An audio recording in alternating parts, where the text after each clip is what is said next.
Assalamualaikum warahmatullahi wabarakatuh. Bismillahirrahmanirrahim. Alhamdulillahi rabbil alamin. Nahmaduhu wa nasta'inuhu wa nastaghfiruh wa na'udzu billahi min shururi anfusina wa min sayyiati a'malina. May yahdihillahu fala mudhillalah wa may yudlil fala hadiyalah.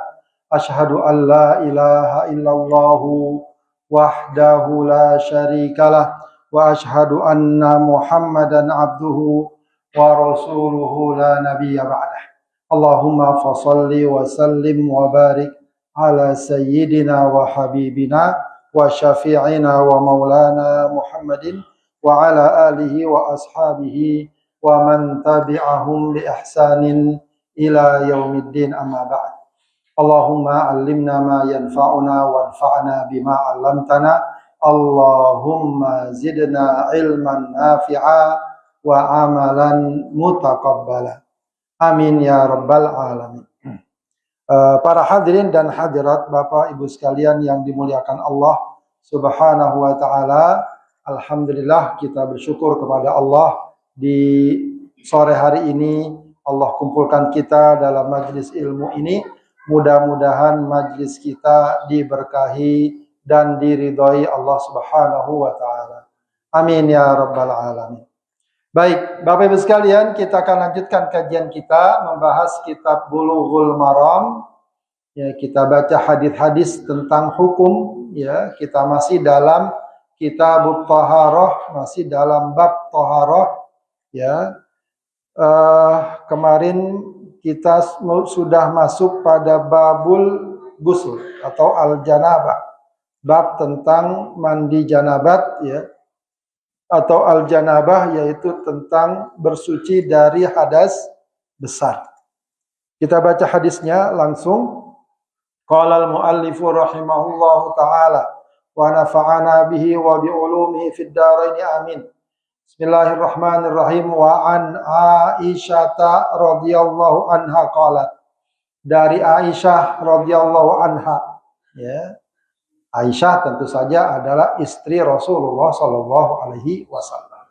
Ya, karena itu hadis-hadis yang banyak meriwayatkan keseharian Rasul di rumah, ya, bahkan yang sifatnya pribadi, tentu saja tidak ada yang bisa meriwayatkan kecuali istrinya, ya. Maka dalam hadis ini Rasulullah meriwayatkan tentang bagaimana Rasulullah mandi janabah. Ya, ini tentu saja para hadirin, kalau kita lihat dalam konteks kita, ya tentu nggak layak gitu kan. Ya, istri ceritain gimana suaminya mandi janabat. Ya, kenapa Aisyah sampai ceritakan demikian? Karena Aisyah radhiyallahu anha sadar bahwa apa yang Rasul lakukan akan menjadi ajaran dan sunnah bagi umatnya. Makanya diceritakan, disampaikan, ya, cukup detail, ya. Padahal ini perbuatan yang sangat pribadi. Masa suami mandi diceritakan, gitu kan? Tapi beda, karena Rasulullah Shallallahu Alaihi Wasallam adalah qudwah, adalah teladan, ya, bagi umatnya, ya, sehingga apa yang disandingkan, ya, kepada Rasulullah bukan hanya ucapan, juga perbuatan, juga persetujuan Rasulullah Sallallahu Alaihi Wasallam. Jadi kata Aisyah radhiyallahu anha, qalat, dia berkata, kana Rasulullah Sallallahu Alaihi Wasallam idza tasala minal janabah. Rasulullah Sallallahu Alaihi Wasallam kalau mandi junub. Bagaimana Rasulullah mandi junub? Ya beda'u fayagsilu yadaihi. Beliau mulai dengan apa? Mencuci kedua tangannya. Jadi dalam ayat atau dalam hadis kata yadun itu kalau disendirikan, apa yang dimaksud? Telapak tangan. Ya. Jadi kalau dibilang yadun itu telapak tangan. Ya, makanya kalau ada ayat as-sariqu was-sariqatu faqta'u aydiyahuma. Pencuri laki atau perempuan Potonglah tangannya. Nah, itu jadi perdebatan. Tangannya dari mana motongnya? Inikah sampai tengah atau sikut? Ya, kata yadun, ya itu kalau disebutkan secara mutlak yang dimaksud telapak tangan. Maka Rasulullah mulai dengan apa? Mencuci kedua telapak tangannya. Summa yufrighu biyaminihi ala shimalihi fayaghsilu farjahu. Lalu kemudian dia tuangkan dengan tangan kanannya ke tangan kirinya untuk mencuci kemaluannya. Jadi bersihkan kemaluan. Summa, kemudian apa lagi? Ya tawaddo. Kemudian berwudu. Nah ini yang kadang-kadang orang bingung. Kok mandi janabat wudu dulu, bukannya mandi dulu baru wudu? Tidak. Ya, sunnahnya kalau mandi junub sebelum mandi wudu dulu. Tapi sebelum wudu tadi apa? Bersihkan kalau ada najis dan kotoran di tubuhnya, khususnya di kemaluan. Tsumma ya'khudhul ma'a. Kemudian beliau ngambil air lagi. Fayudkhilu asabi'ahu fi usuli sya'ri. Lalu beliau masukkan jari jemarinya di pangkal. Di pangkal apa? Di pangkal rambut. Ya maksudnya dituangkan air, siram kepalanya. Jadi pertama kepalanya sambil jari jemarinya, kalau di kita bisa dikucek-kucek lah ya rambutnya. Ya, jadi kepalanya dulu.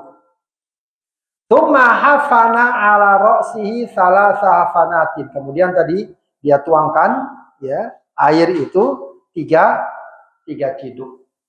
Ya. Tsumma afadha ala sa'iri jasadihi. Baru kemudian dia guyur seluruh tubuhnya. Tsumma ghassala rijlaihi. Kemudian beliau mencuci kedua kakinya. Muttafaqun alaih. Wal lafdhu li Muslim. Ya, walahuma min hadis Maimunah. Ada juga hadis riwayat Bukhari dan Muslim, dan keduanya, maksudnya keduanya itu apa? Bukhari dan Muslim. Min hadis Maimunah, dari hadis Maimunah. Maimunah siapa, Bu? Maimunah juga salah seorang istri Rasulullah SAW, Maimunah bintil Harith radhiyallahu anha. Tsumma afraga ala farjihi wa ghasalahu bishimalih. Ya, kemudian dia tuangkan air di kemaluannya lalu dicuci oleh tangan kirinya. Tsumma daraba bihal ard, kemudian tangannya itu diusapkan ke tanah, ke debu. Ya. Wa fi riwayatin, dalam satu riwayat fa masahahuma biturab. Kemudian diusapkan kedua tangannya di atas debu. Wa fi akhirih tsumma ataitu bil mindil faraddahu. Kemudian aku bawakan mindil, sapu tangan, ya sapu tangan atau sejenis kain, faraddahu, lalu dia tolak. Wa fihi wa ja'ala yanfudul ma'a biadi, maka beliau membersihkan air dengan tangannya. Ya, ini beberapa riwayat tentang bagaimana Rasulullah Shallallahu Alaihi Wasallam ya mandi janabat atau menghilangkan hadas besar. Jadi kata para ulama, kalau itu kan hadisnya ya. Kalau dalam kajian fikihnya itu mandi janabat itu ada dua cara. Ada cara yang ringkas, singkat, cepat, kilat gitu ya. Yang penting tujuan utamanya terpenuhi. Apa? Yaitu menghilangkan hadas besar. Ya. Yaitu cukup dia niat, lalu kemudian membasahi sekujur tubuhnya. Dibasahi sekujur tubuhnya. Nah, itu udah cukup. Ya, sudah cukup kalau dia mau mandi janabat. Apalagi kalau mau buru-buru atau mau apa begitu ya. Nah, yang kedua, cara yang lebih detail. Ya, lebih lengkap lah ya istilahnya, lebih sempurna. Tadi sebagaimana yang dikatakan oleh Aisyah, cuci dulu kedua telapak tangannya, kemudian bersihkan dulu kemaluannya, kemudian berwudu, lalu siram kepalanya Diriwayatkan juga dalam beberapa kitab fikih, siram kepala 3 kali. Ya, sambil diremas-remas begitu ya, agar sampai ke bagian dasar rambut. Baru tuang, guyur, ya lebih lengkapnya dibilas bagian kanan tubuhnya. Dibilas bagian kanan tubuhnya, sudah baru bagian kirinya. Ya, lalu bagian kirinya. Begitu. Ya, jadi tadi berwudu dulu. Nah, di sini memang ada riwayat sebagian, ada sedikit berbeda pendapat. Rasul dalam riwayat ini kata Aisyah, selesai mandi beliau mencuci kakinya. Ya. Sehingga ada yang mengatakan, apakah mencuci kakinya ini bagian dari wudu tadi atau terpisah? Maksudnya, ketika tadi berwudu, apakah dia cuma sampai mengusap kepala, lalu kemudian selesai mandi baru cuci kaki? Ada yang memang mengatakan demikian.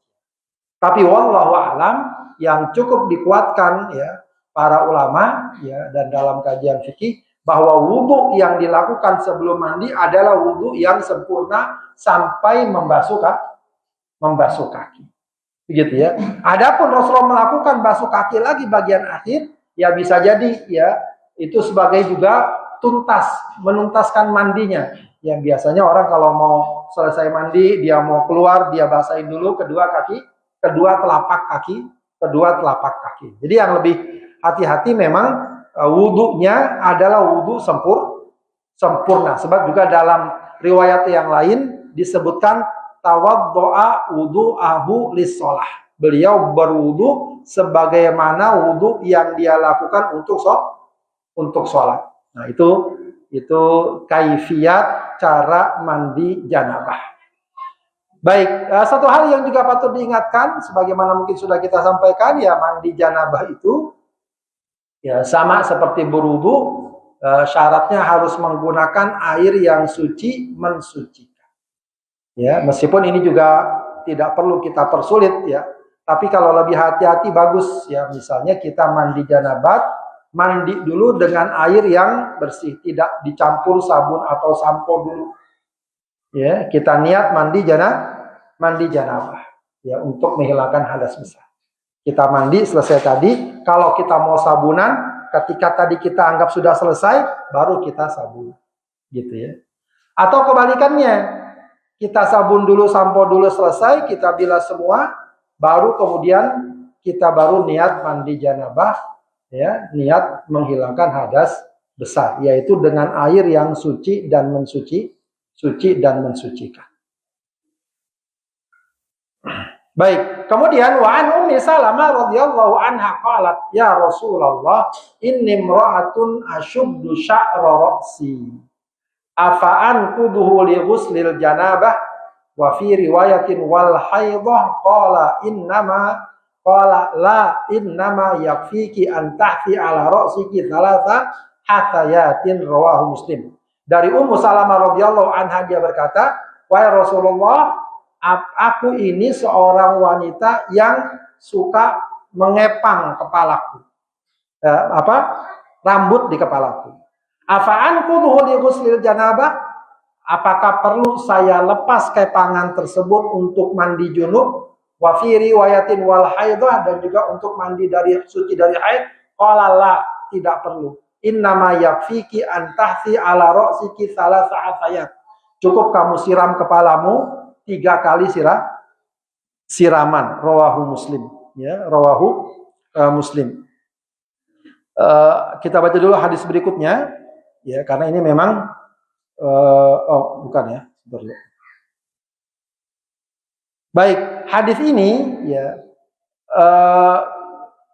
secara zahir menjelaskan bahwa ketika seorang wanita ingin mandi junub, apakah dia wajib untuk melepas kepangnya atau tidak?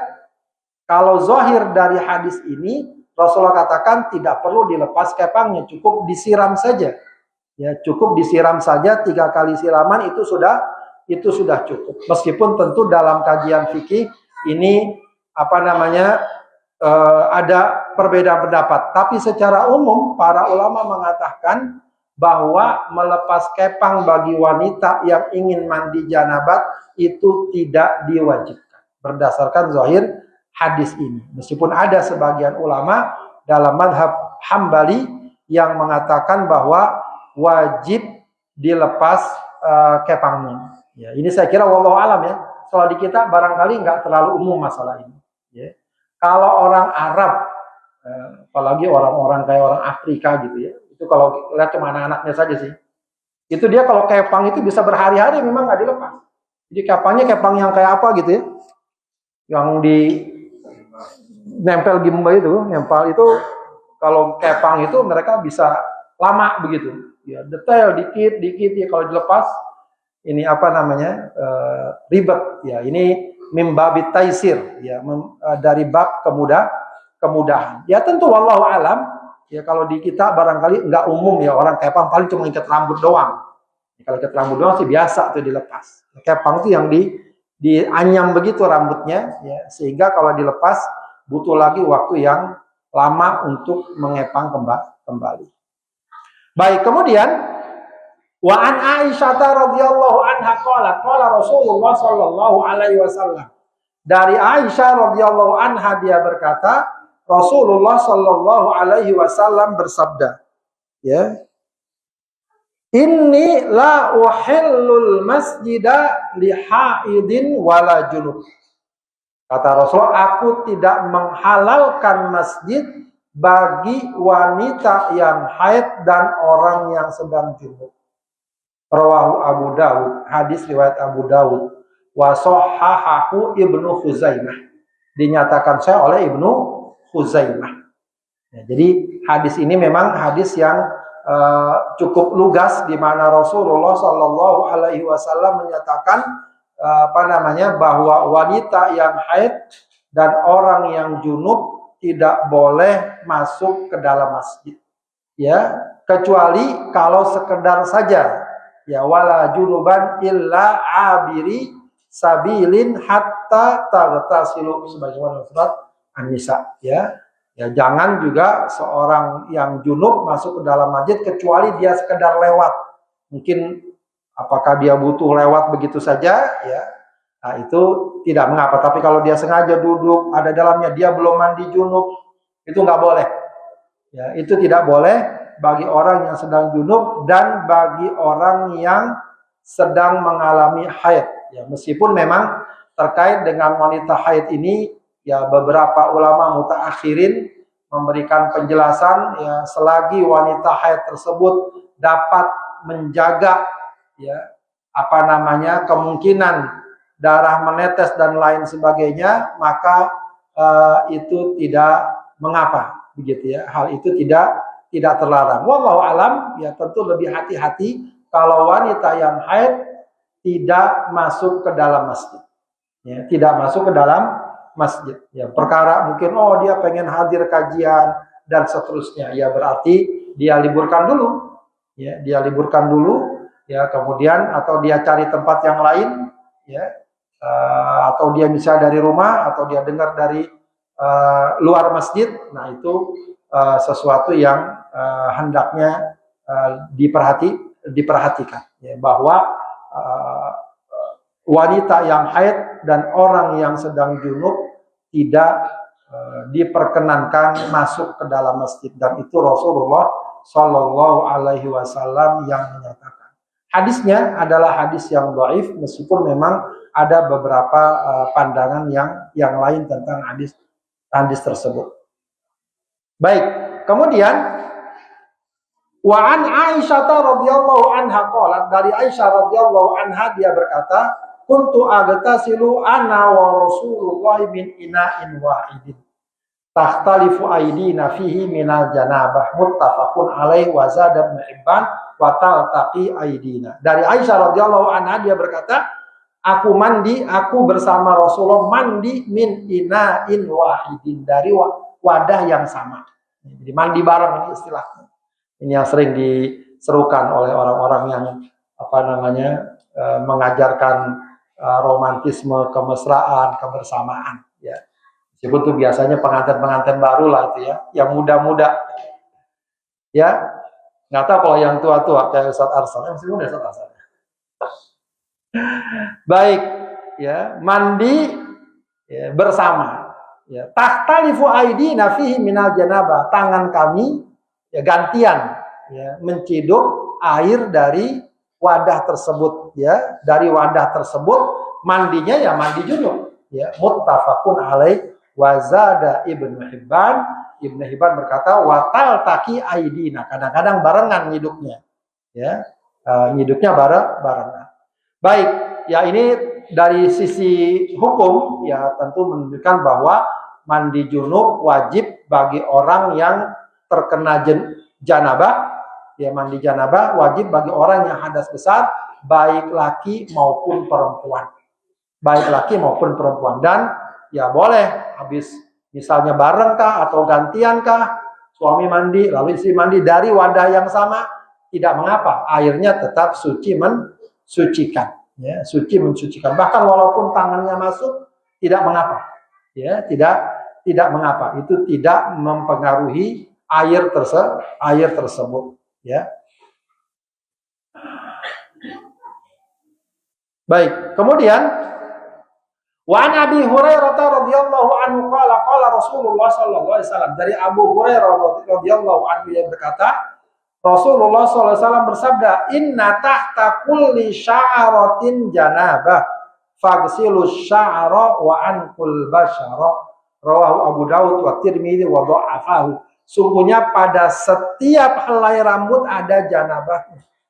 Faghsilu sya'ra wa anqul basyara, maka cucilah, bilaslah, basuhlah setiap helai rambut tadi, ya seluruh rambut maksudnya, wa anqul basyara, dan bersihkanlah seluruh kulit dalam tubuh. Artinya hadis ini secara umum menjelaskan tentang wajibnya kita membasahi seluruh bagian dari anggota tubuh kita, ya, seluruh bagian anggota tubuh kita.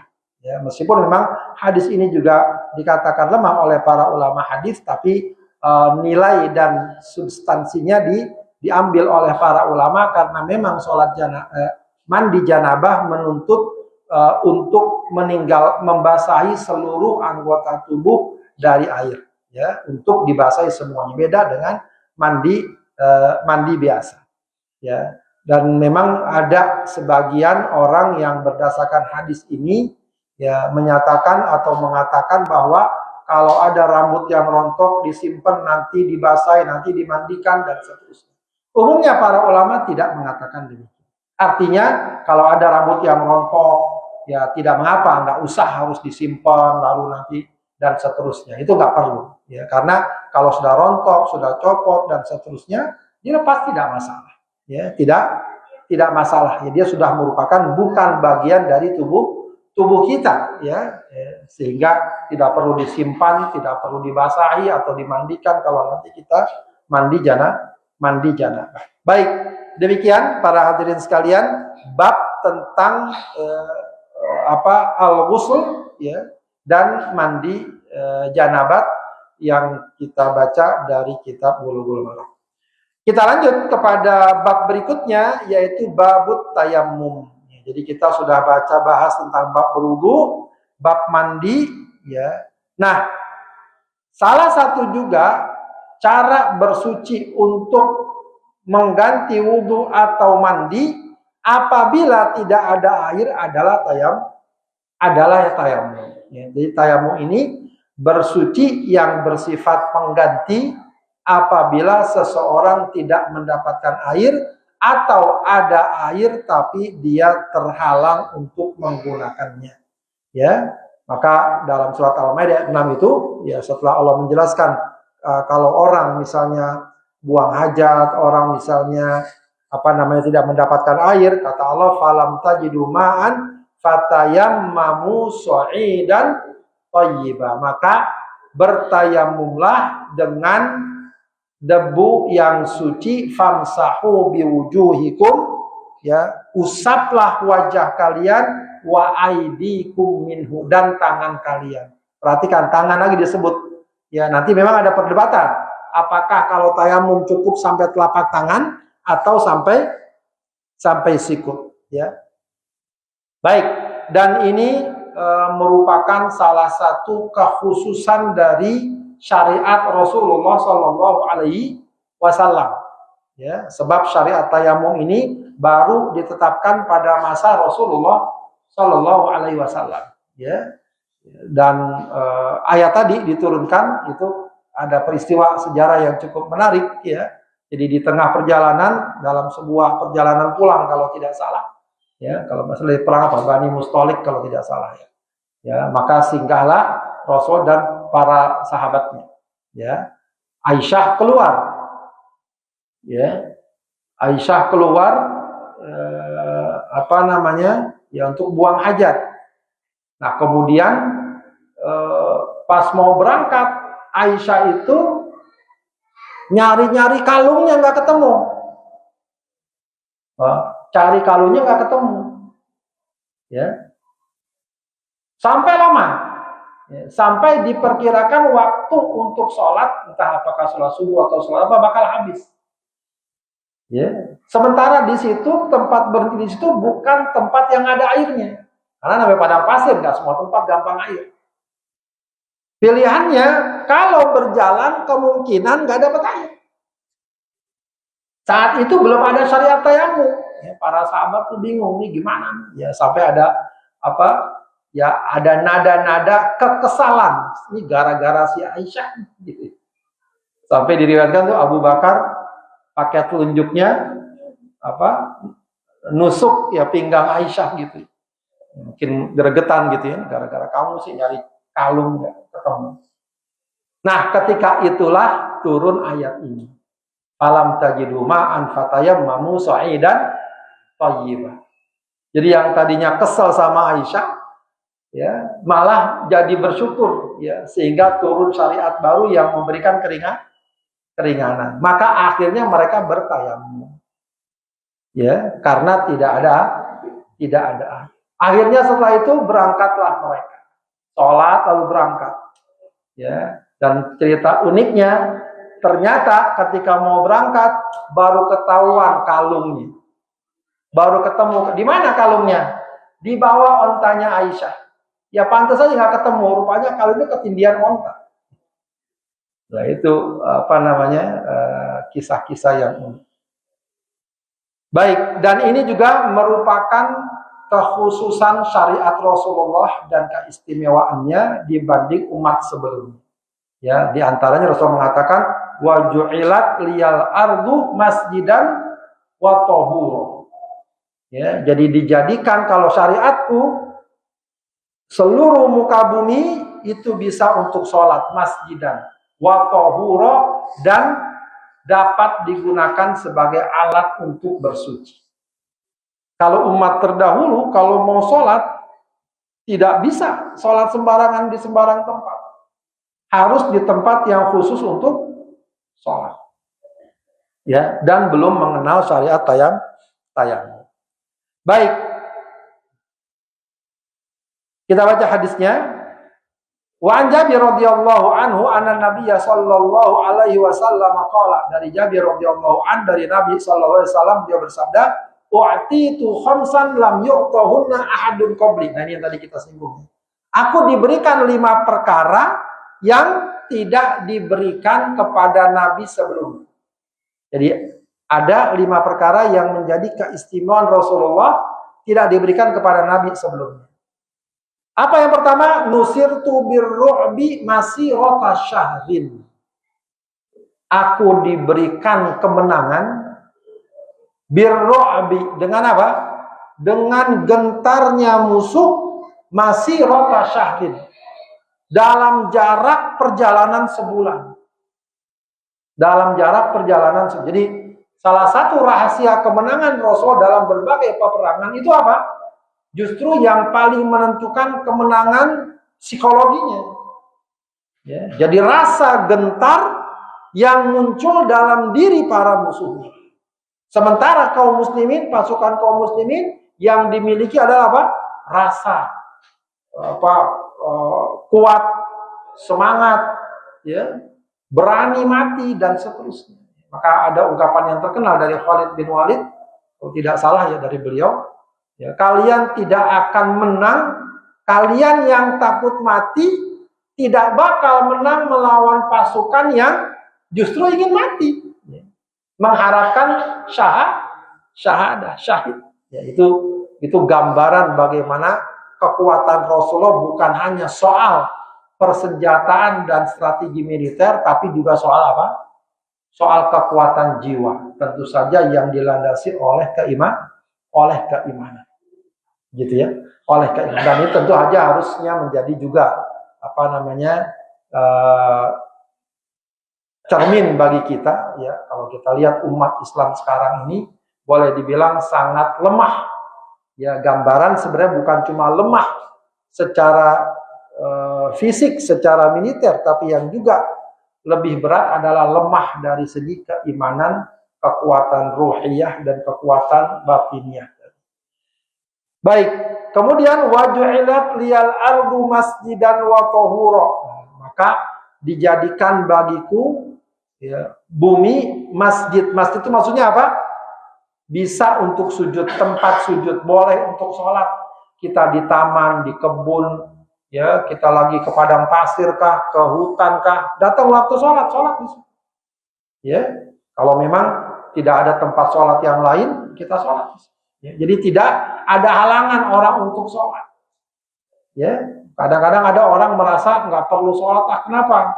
Gimana di sini sholatnya, misalnya. Kalau memang ada waktu sholat ya, kalau ada musola bagus, kalau nggak ada cari pojokan sholat.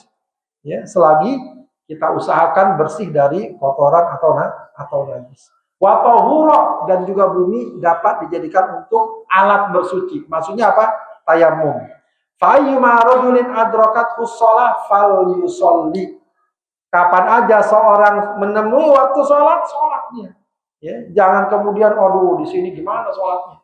Itu menjadi ujian tersendiri, ya, khususnya di daerah-daerah, di tempat-tempat yang mungkin minoritas, nggak ada masjid, nggak ada musola. Ya, harus berusaha untuk mencari ini. Ya, di sini nggak disebutkan yang lainnya, keistimewaan yang lainnya, apalagi keistimewaan yang lainnya. Kalau yang lain keistimewaan lainnya, wa uhillat liyal ghanaim, dihalalkan bagiku ghanimah. Ya, kalau pada masa lalu ghanimah perang itu dibakar, dikumpulkan dibakar. Tapi kalau pada masa lalu ghanimah bisa diambil, dimanfaatkan, dibagi. Kemudian juga wawati itu syafaah, aku diberikan syafaat.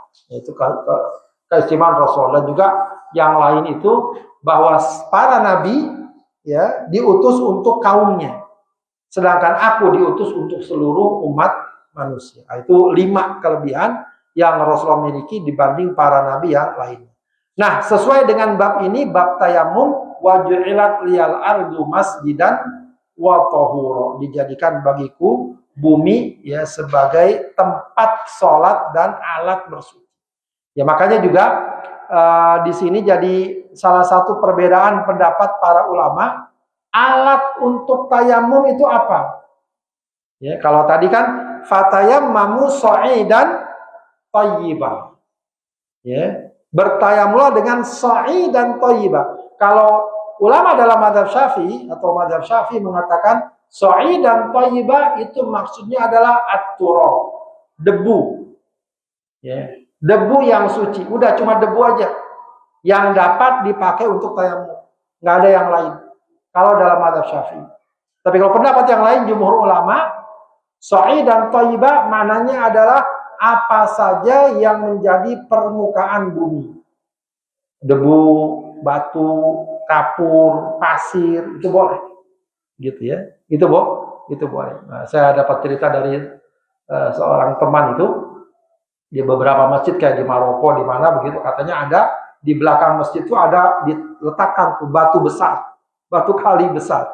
Ya, ditanya-tanya ternyata itu bagi orang yang pengen tayamum, mungkin aja dia merasa nggak bisa berwudu, ya, nggak boleh karena demam, karena nggak kena air, maka dia bisa tayamum, begitu, dengan batu itu.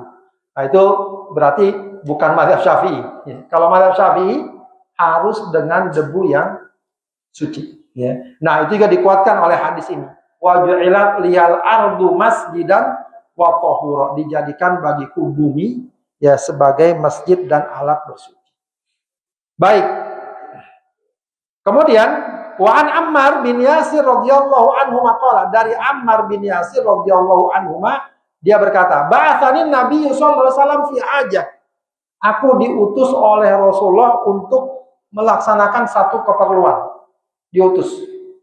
Ya, mungkin perjalanan lah, dia harus melakukan suatu perjalanan. Fa'ajnabtu falam ajidil ma'a.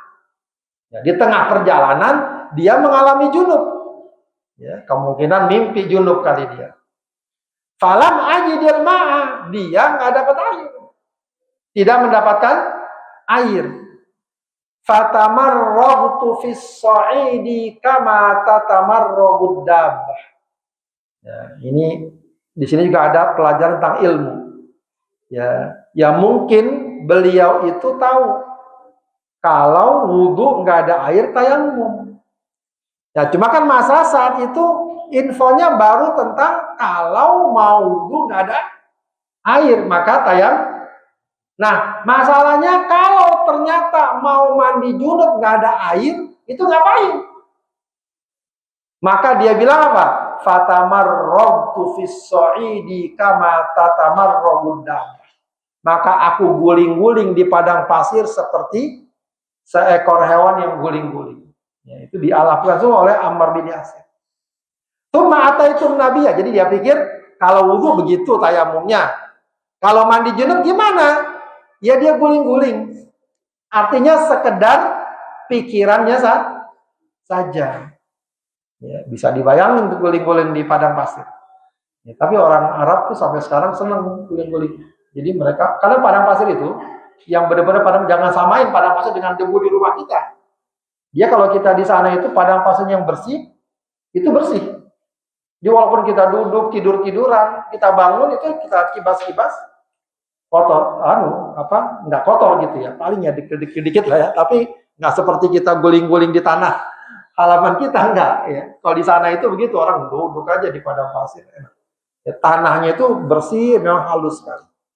Baik. Tsumma ataitu Nabi sallallahu alaihi wasallam fadzakartu lahu dzalik. Lalu kata Ammar, aku datangi Nabi SAW dan aku ceritakan hal itu. Faqala inna ma yakfika an taqul biyadaika hakadha. Maka Rasulullah mengatakan sebenarnya cukup kamu lakukan dengan kedua tanganmu seperti ini. Ya. Seperti ini. Jadi takul di sini maknanya bukan berbicara. Ya, kalau kita artikan secara harfiah, cukup bagi kamu berbicara dengan kedua tanganmu. Qala yaqulu berbicara, tapi takul di sini maknanya taf'al, ya. Melakukan dengan kedua tanganmu seperti ini. Bagaimana? Rasul contohkan, tsumma daraba biyadaihi al-ardh. Maka Rasulullah pukulkan dengan kedua tangannya. Perhatikan tadi, yadun. Tangan itu maksudnya apa? Telapak. Dengan kedua telapak tangannya permukaan bumi. Tanah. Dorbatan wahidan, satu pukulan. Ya. Kalau dalam riwayat yang lain juga nanti ada setelah itu. Tsumma masahas shimal alal yamin.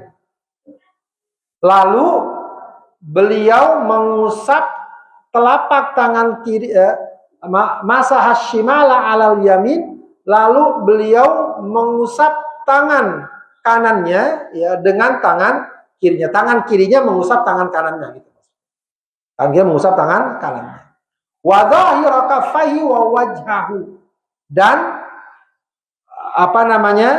mengusap juga bagian punggung telapak tangan. Jadi semuanya lah ya, bukan cuma ini aja semua. Wa wajhahu dan mukanya ya, dan mukanya. Begitu ya.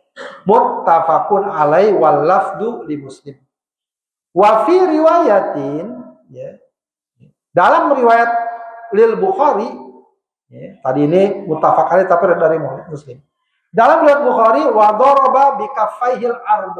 Rasulullah memukul, menepuk tanah di atas tanah. Wa nafakha fihi, ditiup dulu. Sunnahnya ditiup. Tsumma masaha bihi ma wajhahu. Lalu dia usap wajahnya, wa kaffaihi, dan kedua telapak tangannya. Jadi wa kaffaihi di sini. Jadi diperjelas kedua telapak tangannya.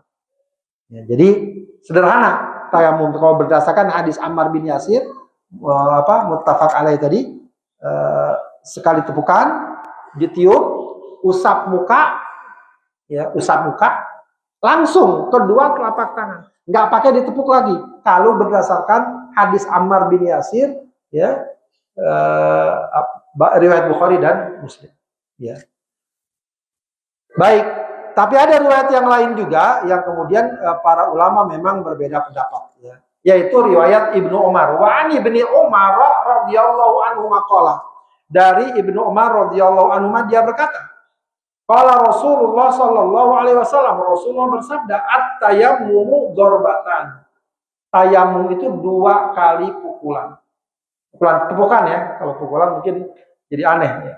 Tayamum itu 2 tepukan. Darbatun lil wajhi, 1 tepukan untuk mengusap muka, wa darbatun lil yadaini ilal mirfaqaini, dan 1 tepukan untuk kedua tangan sampai sikut. Sampai sikut. Jadi kalau yang ini 2 tepukan dan 1 untuk muka, 1 untuk mengusap tangan sampai sikut. Rawahu Daruqutni, hadis riwayat Daruqutni. Jadi kalau riwayat memang tadi muttafaq alaih ya. Wa shahhahal a'immatu waqfahu. Sementara para imam hadis lebih menguatkan bahwa hadis ini adalah hadis mauquf. Hadis ini adalah hadis mauquf. Jadi memang ada 2 cara tentang tayamum, ya. Cara yang mungkin cukup dikenal di masyarakat Indonesia yang umumnya melaksanakan atau mengajarkan fikihnya secara fikih mazhab Syafi'i, itu memang cara yang kedua, yaitu yang 2 kali tepukan. 1 tepukan untuk muka, 1 tepukan tangan hingga sikut. Ya, tapi justru sebenarnya yang cukup kuat hadisnya adalah yang 1 kali tepukan, lalu usap muka, dan kemudian telapak tangan saja sampai pergelangan. Itu sudah cukup. Ya, tapi kalau memang mau melakukan 2 kali tepukan, nggak apa-apa. Ya, para ulama juga secara umum mengatakan nggak apa-apa karena itu juga riwayatnya dapat dipertanggungjawabkan. Begitu ya. Oh, ternyata pendapat yang menyatakan bahwa tayamum itu 2 kali tepukan justru pendapat mayoritas para ulama. Ya, bukan cuma mazhab Syafi'i. Yang tayamum cukup dengan 1 kali tepukan itu pendapat mazhab Hambali, Imam Ahmad bin Hanbal. Ya, hal-hal seperti ini, seperti sering saya katakan ya, perbedaan-perbedaan seperti ini adalah hal yang sangat lumrah dalam fikih, ya, dan kita dianjurkan untuk bersikap ya dewasa, lapang dada ya, dan memiliki pemahaman-pemahaman yang utuh begitu ya, tidak perlu dibenturkan ya. Kalau memang kita sudah merasa mendapatkan apa yang kita pahami dari guru kita ya, bahwa itu pelaksanaan demikian, tidak mengapa kita laksanakan. Meskipun mungkin ada pendapat yang berbeda, sepanjang referensinya ada ya, landasannya ada, atau paling tidak dia mendapatkan dari orang yang dia paham dan dia terima ilmu dan agamanya.